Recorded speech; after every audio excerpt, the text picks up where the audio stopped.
The Silken Court is the second last boss of Nerub'ar Palace Raid in World of Warcraft, The War Within. In this boss fight, we fight the two top advisors to Queen Anub'arash herself. This is going to be Scarab Lord anub'arash and Sky Spinner Takaj.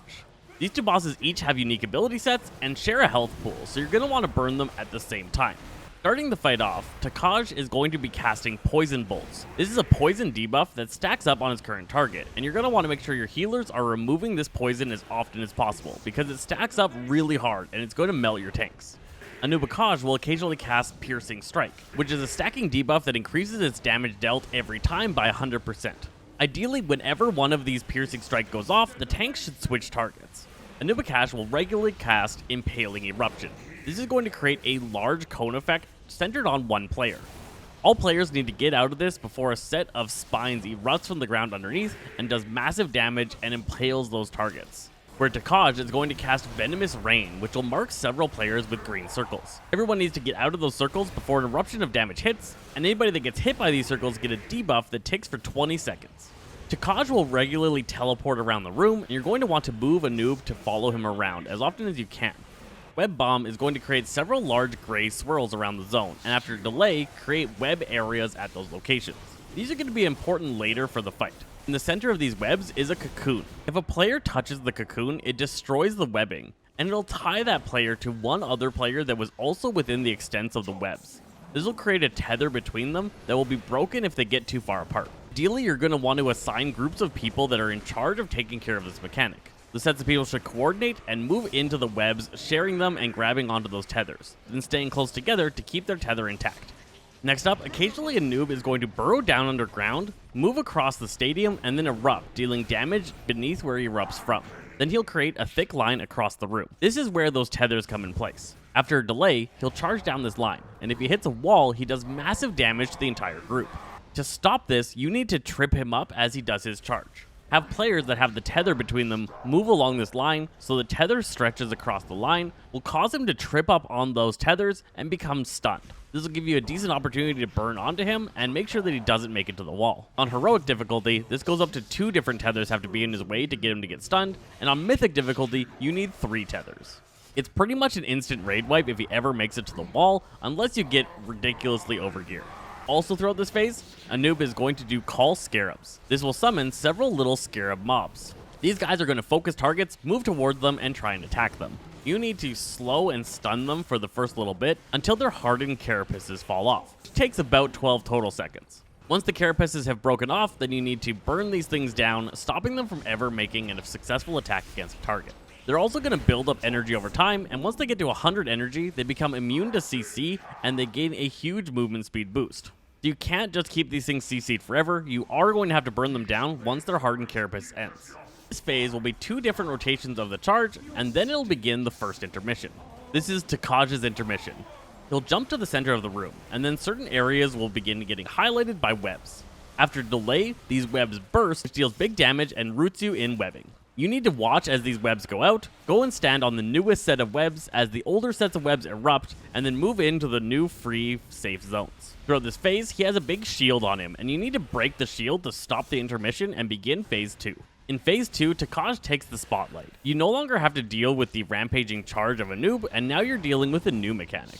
A noob is now going to start casting Stinging Swarm, which puts a debuff on several players in your group. This debuff lasts indefinitely, and when it's dispelled, it'll jump to the nearest target. If at any point a player gets 3 stacks of this debuff, they will become stunned. In order to control this debuff, you actually have to dispel it while standing close to Takaj. If Takaj is the closest target to you, the debuff will jump to him. It'll change to a different version, and it'll only last 12 seconds. So you can't stack these infinitely up on Takaj. Throughout this phase, a noob still does his big AoE cone, he still calls those scarab minions that you're going to have to CC and then kill, and he still puts that same stacking debuff onto his target. Takaj has changed up his methods though. He'll still do those web vortexes, but they're not really relevant to this phase. You can clear them out quickly by destroying those center nodes, you don't really have to worry about them too much. Takaj will start doing a thin, dark cone effect that will hit players for massive damage and knock them back, and occasionally he'll teleport, shoot out webbing on all players, and pull them in towards him. He'll then start channeling a large purple circle that you need to run out of.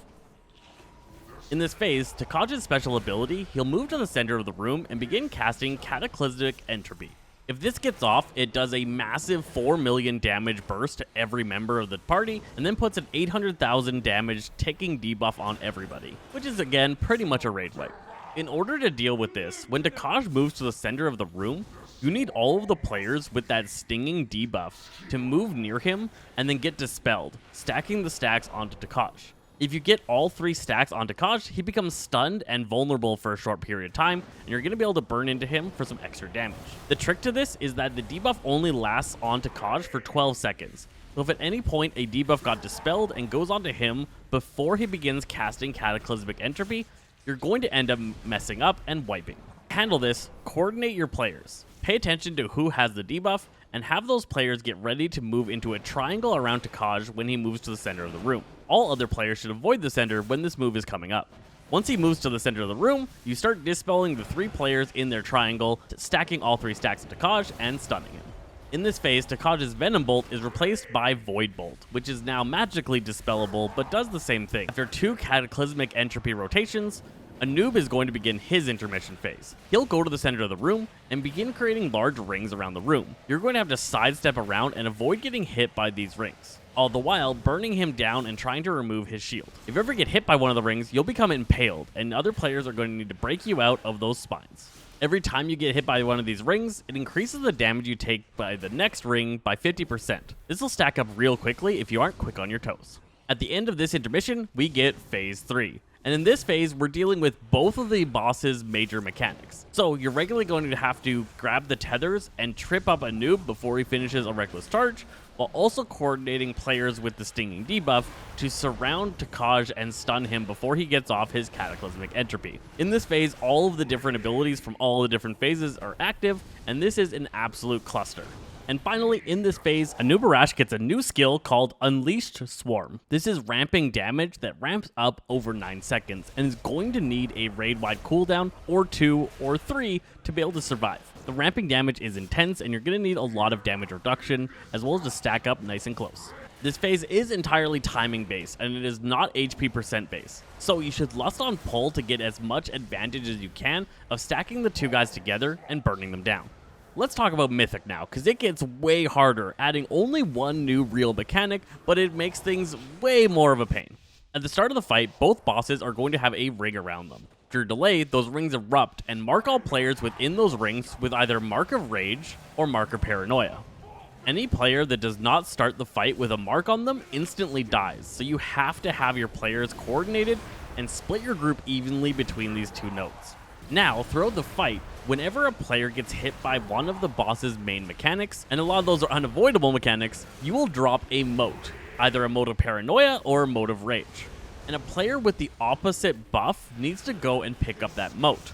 If you don't, after a delay, the motes erupt and pretty much wipe the group. The tricky thing is, no player with Mark of Paranoia can touch a player with Mark of Rage, or else both players die and there's an eruption of damage that's likely to take out even more players. The other trick is, you can't pick up more than 2 motes yourself. If you pick up 3 motes in a row, you instantly die. So, you gotta be extra coordinated, moving your group around whenever these motes go down, and switching their positions. Because of all the positional stuff and having to coordinate grabbing the webs, tripping the boss, moving around, avoiding the circles, and everything that's going on in this fight, while trying to make sure you're never touching anyone that has the other mark, and making sure to pick up all the other motes, is an absolute nightmare. This Mythic boss is brutal. I don't actually know of any Mythic teams that got past the first phase because it was extremely overtuned. We haven't really seen into the other phases, but we can tell through the Dungeon Journal that there's no other added mechanics. It's just constantly dealing with these new motes. So that's everything that we know about the Silken Court boss coming up in Nerub'ar Palace Raid. I hope this guide helped you out. I'm Zesty Fresh from Sazaza Games, and we'll catch you guys next time.